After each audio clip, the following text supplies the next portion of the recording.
स्निग्ध रुक्षत्वाद बंधा तत्वार्थ सूत्र के 5वें अध्याय का सूत्र है। क्या है? स्निग्ध रुक्षत्वाद बंधा। बंध कैसे होता है? स्निग्ध और रुक्ष, चिकना और रुक्ष, रूखा। चुंबक देखिए आपने? अरे बोलिए ना। चुंबक यदि ऐसे करो तो चिपक जाती है और उल्टा करो तो एक दूसरे से दूर होती है, हटती है। चुंबक में कितने गुण हुए? 2, जुड़ने के और दूर हटने के, यानी ऋण और धन। आपने गणित पढ़ा है ना? गणित में क्या चीज़ें होती हैं? ऋण, धन, गुणा और भाग, 4 चीज़ें होती है ना? लेकिन गुणा किसका होता है? जिसका धन किया है। भाग किसका होता है? जब धन करना हो तो धन का घनत्व रूप गुणा है और ऋण का घनत्व रूप भाग है वो ऋण और धनी। गुणा और भाग क्या है? गुणा क्या है? अधिक करना, अधिक। और धन में क्या करते हैं? जोड़ते हैं तो अधिक होता है। भाग क्या है? कम करना। तो ऋण क्या है? घटाना, है ना? जब ज़्यादा घटाना हो तो भाग दे देते हैं, कम घटाना हो तो ऋण कर देते हैं। जब ज़्यादा जोड़ना हो तो गुणा कर देते हैं और जब कम जोड़ना हो तो 2 और 2 4। अब 2 2 4 में गुणा करने की कहाँ ज़रूरत आ रही है? लेकिन जब 2 2 4 में गुणा करेंगे तो वो धन ही होगा। तो संसार में केवल 2 ही चीज़ें हैं, धन और ऋण, प्लस और माइनस, है ना? सकारात्मक, नकारात्मक, ठीक है। और इसके अलावा इसे भगवान महावीर ने राग और द्वेष कहा है। राग का मतलब जुड़ना और द्वेष का मतलब टूटना, हटना। बात समझ में आई कि नहीं आई? 2 तरह के ही परमाणु हैं, जुड़ने वाले और टूटने वाले। स्निग्ध रुक्षत्वाद बंधा। यदि इसको पढ़ना हो तो आप तत्वार्थ सूत्र के 5वें अध्याय को पढ़ो, सारा आपको अजीव तत्व का वर्णन समझ में आ जाएगा। ये गुण किसमें है? जुड़ने का और टूटने का गुण किसमें है?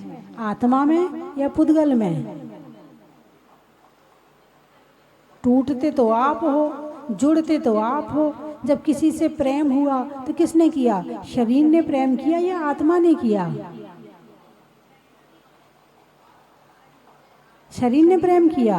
अच्छा, अब एक व्यक्ति वहाँ बैठा है, क्या कहते हैं, अमेरिका में, बेटा बैठा है अमेरिका में, तो कौन प्रेम कर रहा है, शरीर या आत्मा?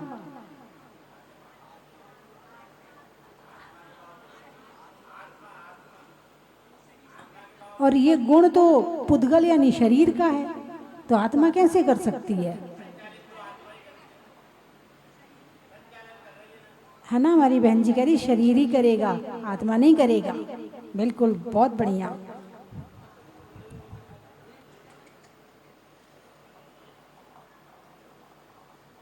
कर्म क्या है? आत्मा में है या शरीर में लगते हैं? जब कोई काम हम करते हैं तो कर्म आते हैं। अब कर्म आते हैं तो किस में चिपकते हैं? शरीर में या आत्मा में? कहाँ चिपकते हैं? शरीर में। फिर जब शरीर जल जाता है तो कर्म भी जल जाते हैं। मतलब इस जन्म में जितने कर्म किए हैं वो शरीर में चिपक गए, और जब शरीर जला तो फिर अगले जन्म में साथ तो कर्म जाते नहीं हैं।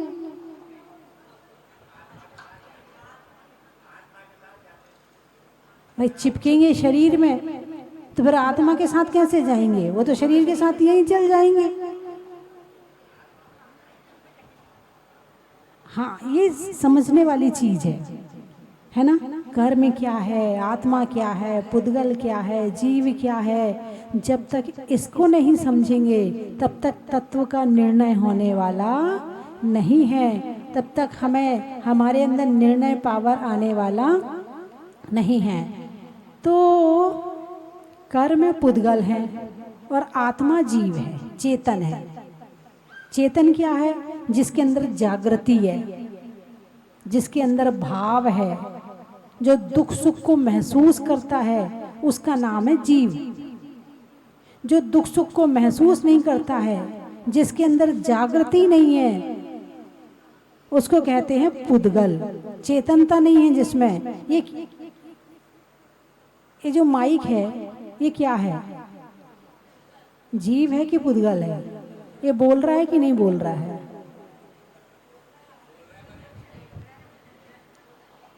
अरे बोलिए ना, ये माइक बोल रहा है कि नहीं बोल रहा है? मैं इसमें बोल रही है, आपको सुना रहा है कि नहीं सुना रहा है? ये जो सामने पारस चैनल का कैमरा लगा है, ये जीव है कि अजीब है? ये टीवी में दिखा रहा है कि नहीं दिखा रहा है? लाइव प्रोग्राम दिखा रहा है, मैं यहाँ बोल रही, वो वहां दिखा रहा है। तो चेतनता जागृति है कि नहीं इसके अंदर में?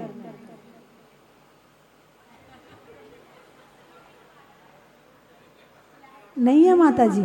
माता जी में जागृति नहीं है? अच्छा, माता जी में तो है, कैमरा में नहीं है। अच्छा, और आप में? आप में है? बहुत बढ़िया।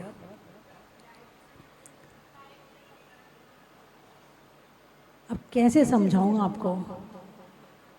जब कोई भी कर्म करते हैं तो कर्म आता है। क्या आप दिन भर कर्म करते कि नहीं करते? ये भूमि कौन सी है? कर्म भूमि। कौन सी भूमि है? कर्म भूमि। यहाँ दिन भर कर्म करते हो कि नहीं करते हो? तो कर्म करने से कर्म आता है, कर्म करने से कर्म आता है, और कर्म है पुद्गल, स्थूल और सूक्ष्म। इसके दो भेद हैं। फिर इसके बाद और भेद कर दो इसको, सूक्ष्म स्थूल, स्थूल सूक्ष्म, सूक्ष्म सूक्ष्म, फिर सूक्ष्म स्थूल, फिर ऐसे करके इसके 6 भेद हो जाते हैं, है ना। हाँ, 6 भेद हो जाते हैं। जब इसके जब भंग बनाते हैं तो 6 भेद हो जाते हैं। तो जो सबसे सूक्ष्म है वो पुद्गल है, वो कर्म है। जो सूक्ष्म है वो कर्म है। जो 5वां भेद है वो कर्म है, यानी इतना सूक्ष्म है कि आँखों से दिखाई नहीं देता, और ये आत्मा के हर प्रदेश पर आकर चिपक जाता है। पुद्गल के नहीं, आत्मा के। जब आत्मा के हर प्रदेश में आकर चिपकता है, तो जब आत्मा इस जन्म से दूसरे जन्म में जाती है तो ये कर्म साथ जाता है। यदि ये कर्म शरीर से चिपके तो कितनी बढ़िया बात है, कुछ भी कर लो, यही सब छूट जाएगा। शरीर छूटा है वो भी छूट जाएगा। लेकिन नहीं, ये कर्म जो है आत्मा से चिपकते हैं। और इनके जो 4 भेद हैं, प्रकृति बंध, स्थिति बंध, अनुभाग बंध, प्रदेश बंध, और जब ये चिपकते तो इनमें चारों चीजें पड़ती हैं। और जब ये चारों होती हैं तो समय आने पर कर्म का फल आत्मा को मिलता है। कर्म किया कौन से शरीर ने? मनुष्य शरीर ने। किसने किया? मनुष्य शरीर ने। भोगा किसने? नारकी के शरीर ने। भोगा किसने? पशु के शरीर ने। लेकिन भोगा पशु के शरीर ने नहीं, जिस आत्मा ने किए थे उसी आत्मा ने भोगा। चाहे सुख हो और चाहे दुख हो, जब ये सूक्ष्म कर्म आत्मा से मिलते हैं तो आत्मा में जो हमारा भाव है वो विभाव बन जाता है। जैसा कर्म भाव करवाते हैं, यदि हमारा पुरुषार्थ जागृत ना हो तो हम वैसा ही भाव पैदा कर लेते हैं। केवल 2 ही की तो कहानी है, जड़ और चेतन। जग में जो कुछ देख रहे सब जड़ चेतन का खेल है। हम तुम तब तक बोल रहे हैं जब तक इनका मेल है। जब तक ये कर्म बुलवा रहा है ना तभी तक बोल पा रहे हैं। ये कर्म बुलवाए ना तो हम बोल नहीं पाएंगे। तो क्या बताया? धन ऋण, ठीक है, माइनस प्लस, ठीक है, और राग द्वेष, ये सब पर्यायवाची नाम है। गणित करते हो तो वहां धन और ऋण माइनस प्लस कह देते हो, और जब ये कर्म बनते हैं तो राग द्वेष कह देते हैं। तो सारे संसार में किसका खेल है? राग और द्वेष का खेल है। राग यानी चिपकना, राग यानी चिपकना, और द्वेष यानी टूटना। जैसे चुंबक में भी दो तरह का होता है ना, है? एक तरफ करो चिपक जाता है, उसको उल्टा करके लगाओ तो हटता है दूर। बस ये स्थिति जब आपका किसी से प्रेम होता है तो चिपकते हो, और जब द्वेष होता है तो हटते हो। दोनों स्थिति सहज नहीं है, दोनों स्थिति सामान्य नहीं है, दोनों स्थिति में हम नहीं है। हम यानी जीव कौन है? कर्म है। मुझे ये चीज बहुत अच्छी लगती है, मेरा उससे बड़ा प्रेम है। हम तो उसके बिना रह ही नहीं सकते हैं। हम उस चीज को खाए बिना नहीं रह सकते हैं, हम चाय के बिना नहीं रह सकते हैं, हम शराब के बिना नहीं रह सकते हैं, हम दूध के बिना नहीं रह सकते हैं। ये राग, ये अटैच हो रहे हो। क्या हो रहे हो? अटैच हो रहे हो। वो तो इतना बुरा लगता है, मैं तो देखती भी नहीं हूँ उसको। देख के तो मुझे उल्टी आती है, मुझे तो बिल्कुल पसंद नहीं है। मैं तो उसको बिल्कुल सामने नहीं आने देती हूँ। द्वेष क्या है? द्वेष। और दुनिया में जो सारे भेद हैं ना, वो सब इसी के भेद हैं, सब इसी के भेद हैं। राग करते हो तो भी याद आती है किसकी? जिससे तुम्हारा राग है। द्वेष करते हो, अरे बोलिए ना, तो भी याद आती है किसकी? जिससे तुम्हारा द्वेष है। जो अच्छा लगता है वो भी याद आता है, जो बुरा लगता है वो और ज्यादा याद आता है। जब तक सिर में बाल हैं तब तक बालों की याद नहीं आती है। बाल बनाए और अपने चल दिए, और बाल झड़ने लगे, फिर देखो कैसे बार बार आईना झांक झांक के देखते हो।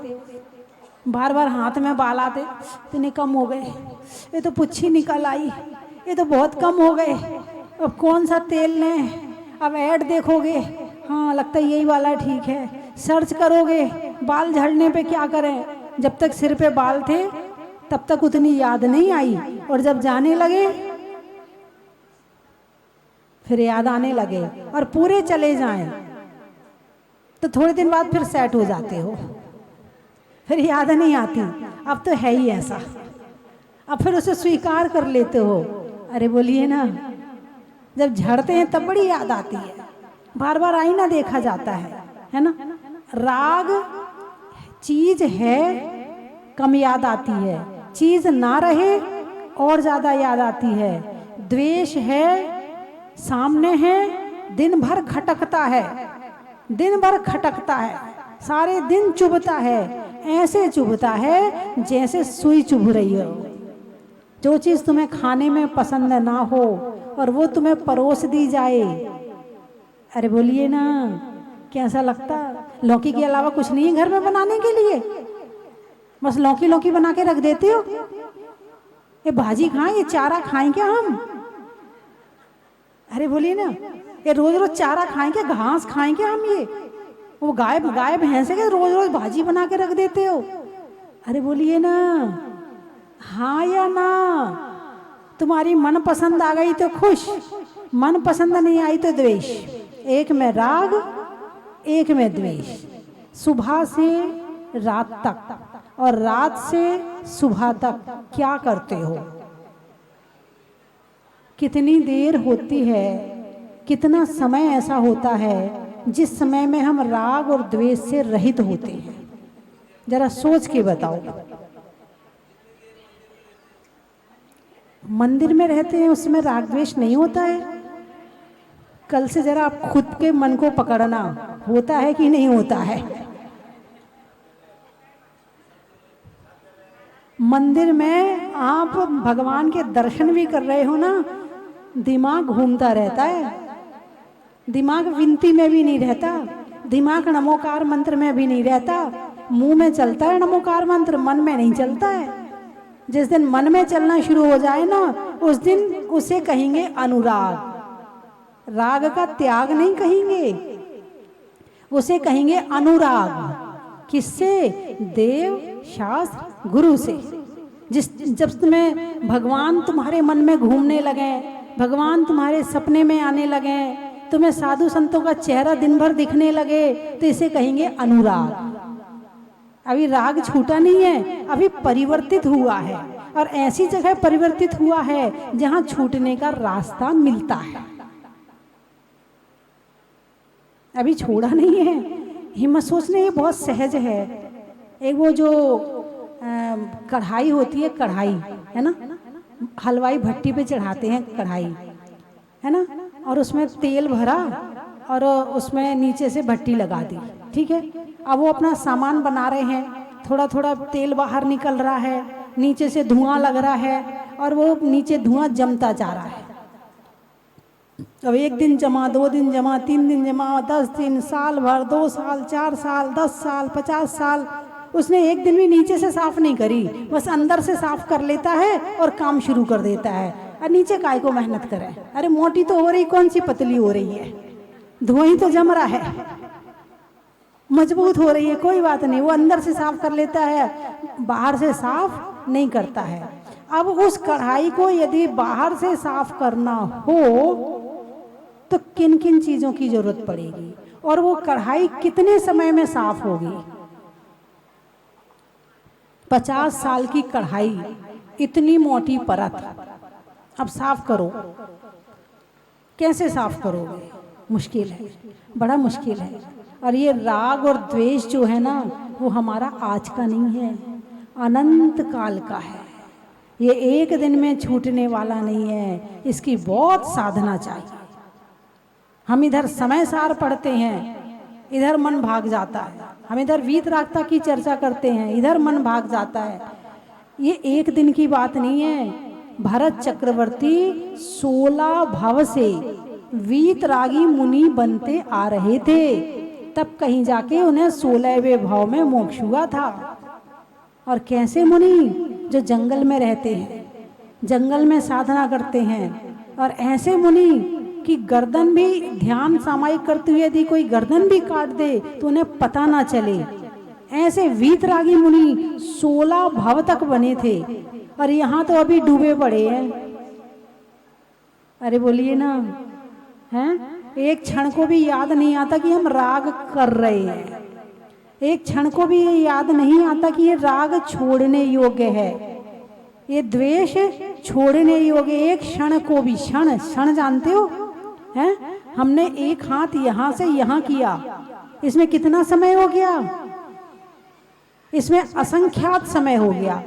असंख्यात किसे कहते हैं? इकाई, दहाई, सैकड़ा, हजार, 10,000, लाख, 10 लाख, करोड़, 10 करोड़, अरब, 10 अरब, खरब, 10 खरब, नील, 10 नील, हैं? शंख, 10 शंख, पद में, 10 पद में, और इससे भी आगे जो गिना ना जाए उसको कहते हैं असंख्यात। और हमने एक हाथ यहाँ से यहाँ किया तो इतने में असंख्यात समय हो गए, असंख्यात समय, असंख्यात आवली हो गई, और एक आवली में असंख्यात समय होते हैं।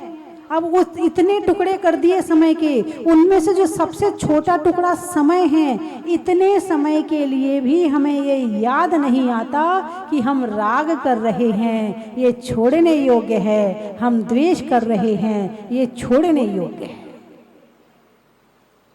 इतने कम समय के लिए भी याद नहीं आता है।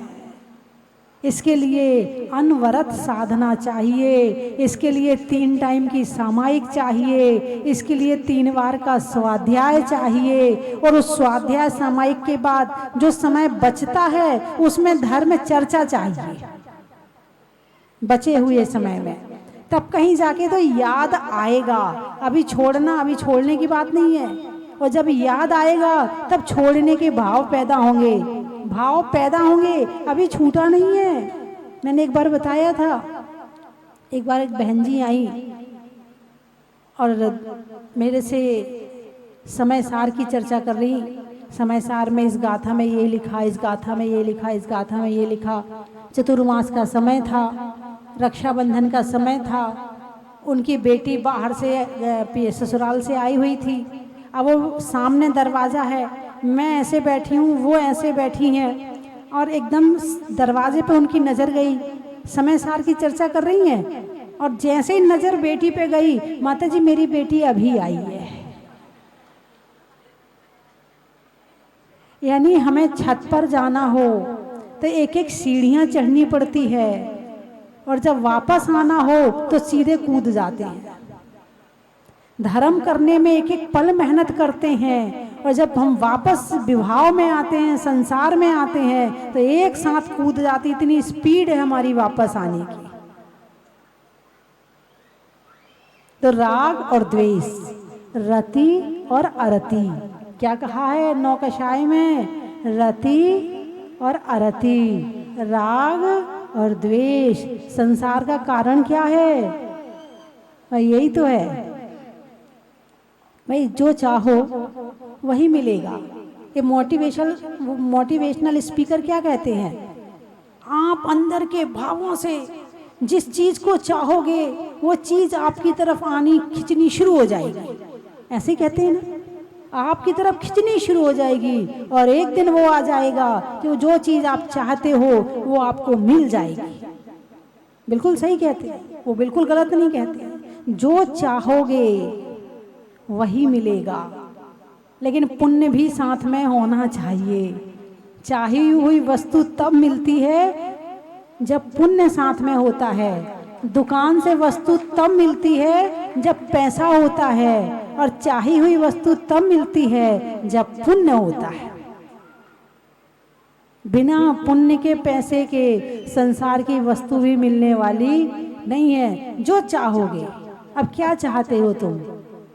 अरे बोलिए ना, सांसारिक सुख। अब अपनी चाह तो बता दो।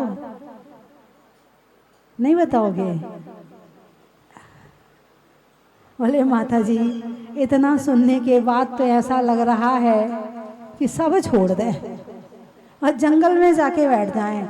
जब जंगल में रहेंगे तो चीज़ न दिखेगी, न भाव पैदा होंगे। फिर वहाँ करेंगे स्वाध्याय, वहाँ करेंगे ध्यान, वहाँ करेंगे सामायिक, तो राग छूटने के संस्कार हमारे अंदर दृढ़ हो जाएंगे। और फिर कोई वस्तु हमारे सामने आ जाए, हमारे मन में राग भाव पैदा नहीं होगा। यदि बाहर की वस्तुएं चाहते हो तो बाहर की वस्तु मिलेगी, और यदि शुद्ध आत्मा चाहते हो तो शुद्ध आत्मा भी मिलेगी। लेकिन वैसे भाव तो बनाने पड़ेंगे, बिना भाव बनाए कुछ भी होने वाला नहीं है। भाव को विभाव किसने कर दिया? राग ने और द्वेष ने। भगवान भाव में, स्वभाव में बैठे हैं या विभाव में हैं? स्व यानी आत्मा, आत्मा का भाव स्वभाव, विभाव यानी पुद्गल के कारण से जो हमारे भावों में परिवर्तन आया और बाहर से जुड़े हैं उसे कहते हैं विभाव। और जैसी मेरी आत्मा है उसका भाव जैसा है उसमें लीन रहना, यह है स्वभाव। तो भगवान स्वभाव में है या विभाव में है? हैं? स्वभाव में है। कैसे हैं भगवान? स्व यानी आत्मा, अपने आत्मा के भाव में लीन है। और जो संसारी प्राणी है वो विभाव किसमें है? विभाव में है। बाहर के भाव विभाव, दिन भर किस में रहते हो? विभाव में। दिन भर क्या करते हो? घटाना और जोड़ना, प्लस और माइनस, यही करते हो। या तो जुड़ते हो या टूटते हो, या राग करते हो। कितनी चीजों से करते हो? कुछ नाम गिना सकते हो आप? कितनी चीजों से राग है और कितनी कितनी चीजों से द्वेष है? आपको कौन सा कलर पसंद है? आपको कौन सा कलर पसंद है? नीला कलर। अच्छा, बहुत बढ़िया, समझ गए आप? कुछ समझे नहीं समझे? यदि नीला पसंद है तो बाकी कलर से द्वेष, एक से राग हो गया और बाकी से द्वेष हो गया, स्वाभाविक है। यदि एक से जुड़े हो तो 5 से टूटे हो। और तुम्हें कोई लाल कलर लाके रख दे, क्या है ये भी कोई कलर है क्या? लो, हो गया द्वेष। यही है ना? कपड़ों से, खाने से, मकान से, लोगों से, सोने चांदी से, हीरा मोती पन्ना माणिक से, हैं? यानी संसार की जितनी वस्तुएं हैं, एक लिस्ट तैयार करना, कितनी चीजों से राग है और कितनी चीजों से द्वेष है। अच्छा, 2 चीजें हैं, राग और द्वेष, ठीक है? इसमें से एक ले लो, या तो प्लस प्लस ले लो या माइनस माइनस ले लो। क्या ले रहे हो बोलो?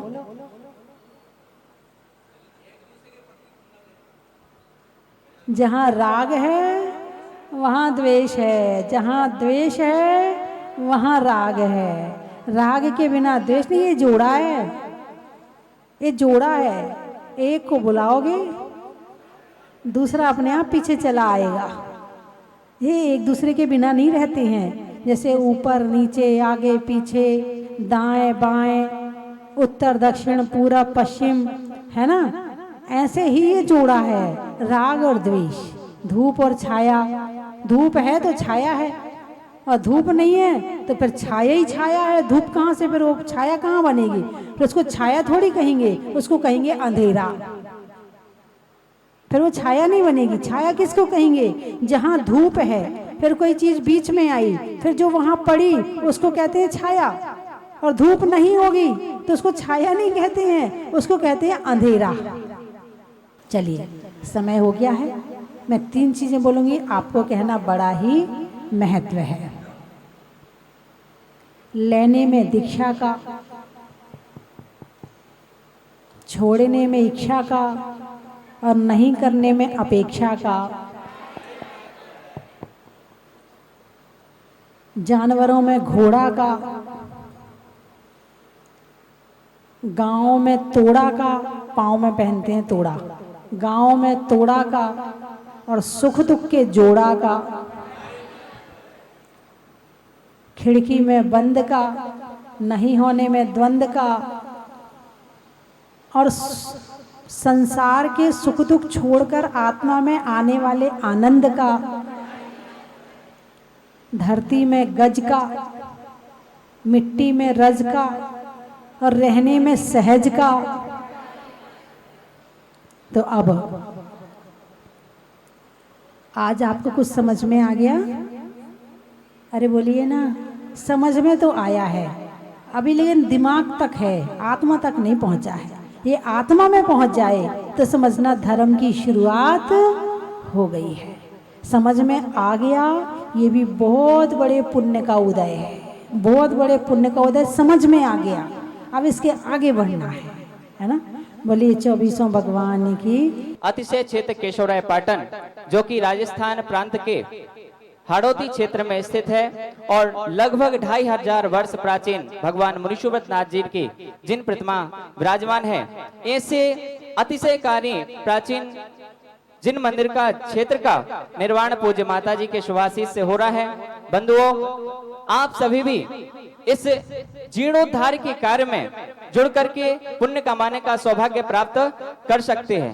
पूज्य माता जी कहती हैं कि ऐसे अति प्राचीन क्षेत्रों का जीर्णोद्धार करना भी हमारी जिम्मेदारी है और उनका संरक्षण करना भी हमारी जिम्मेदारी है। आप सभी इस जीर्णोद्धार के कार्य से जुड़ करके पुण्य लाभ ले सकते हैं। जीर्णोद्धार के प्रथम संरक्षण श्रोमणी रत्न संरक्षक श्रोमणी के रूप में 51 लाख रुपए की राशि के माध्यम से जुड़ करके इस कार्य कमेटी के सदस्य के रूप में आप सदस्यता ग्रहण कर सकते हैं। साथ ही श्रोमणी संरक्षक के रूप में 21 लाख रुपए की राशि और संरक्षक 5 लाख रुपए की राशि और संरक्षक श्रोमणी के रूप में 11 लाख रुपए की राशि और संरक्षक सदस्य के रूप में 2,51,000 रुपए की राशि के माध्यम से आप इस जीर्णोद्धार के कार्य में सहभागी बन सकते हैं। साथ ही जीर्णोद्धार में निर्माण संबंधी आप निर्माण सारथी के रूप में 1,11,000 रुपए की राशि के माध्यम से जुड़ करके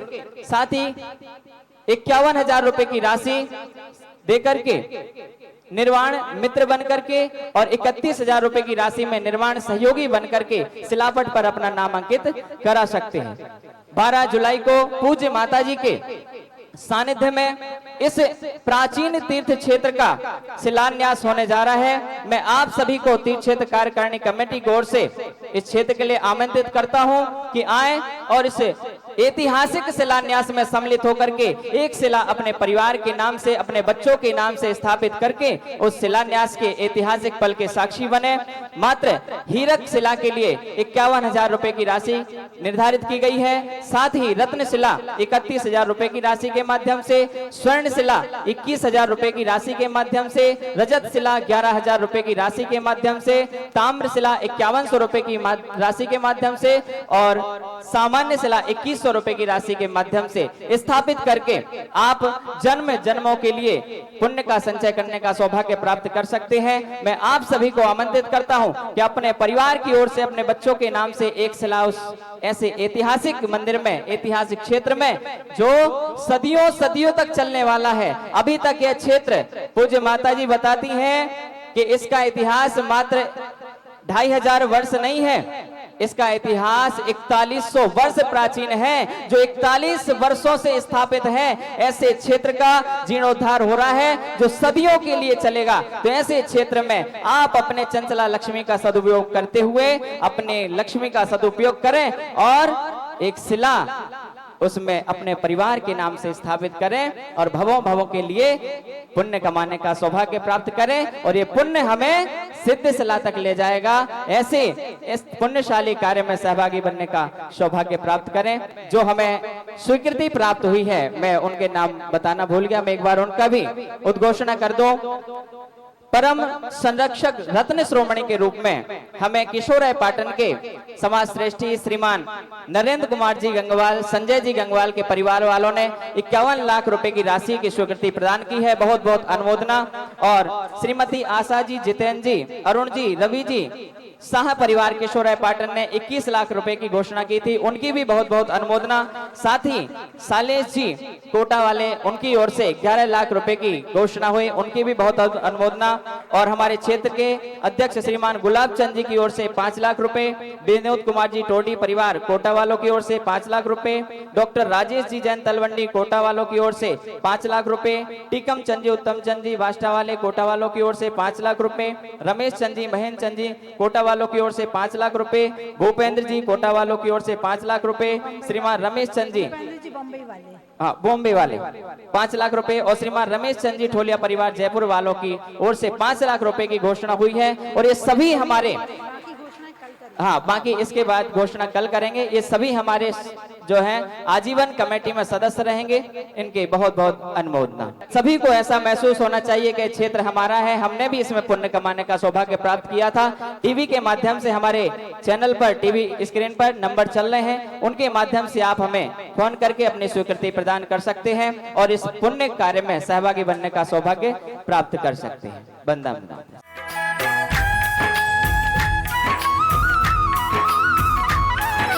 मंगलवार को मंगलकारी मंगल करने प्रगटे, दर्शन करते ही आशीषों के भंडार हैं भरते।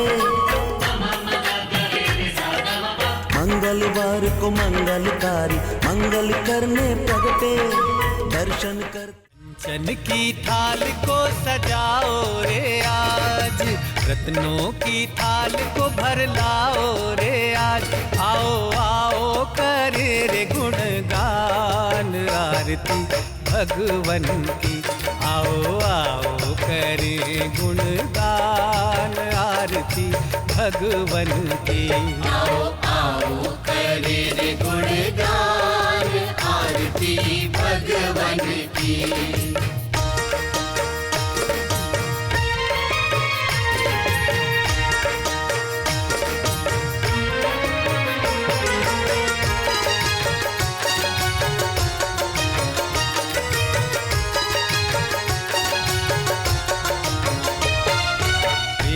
सुमित्र के राज दुलारे, माँ पद्मा जी के नैनों के तारे। पिता सुमित्र के राज दुलारे, माँ पद्मा जी के नैनों के तारे। राजस्थान की धर्मस्थली केशवरायपाटन जिला बूंदी में भारत गौरव स्वस्थ धाम जहाजपुर तीर्थ प्रणेत्री परम विदुषी लेखिका गणनी आर्यका 105 श्री स्वस्ति भूषण माता जी के परम निर्देशन में निर्माणाधीन 2500 वर्ष प्राचीन श्री मुनि सुव्रतनाथ दिगंबर जैन अतिशय क्षेत्र का जीर्णोद्धार, जिसमें प्राचीनता और नवीनीकरण का अद्भुत मेल माता जी की प्रेरणा से आप सभी को देखने को मिलेगा। तो फिर देर किस बात की, क्योंकि 100 नए मंदिर बनाना और एक प्राचीन तीर्थ का जीर्णोद्धार कराने का फल बराबर है। तो इस पुण्य के कार्य में अपने द्रव्य का सदुपयोग कर पुण्यानुबंधी पुण्य का सृजन अवश्य करें। निर्माण सारथी 1,11,000 रूपए, निर्माण मित्र 51,000, निर्माण सहयोगी 31,000 एवं निर्माण शिला योजना हीरक शिला 51,000, रत्न शिला 31,000, स्वर्ण शिला 21,000, रजत शिला 11,000, ताम्र शिला 5100, सामान्य शिला 2100 रूपए। निम्न प्रकार की योजनाओं से जुड़कर अपने कल्याण का माध्यम बने। दान देने हेतु खाता विवरण निम्नवत है। अधिक जानकारी हेतु संपर्क करें 8306423108 और 9351996323।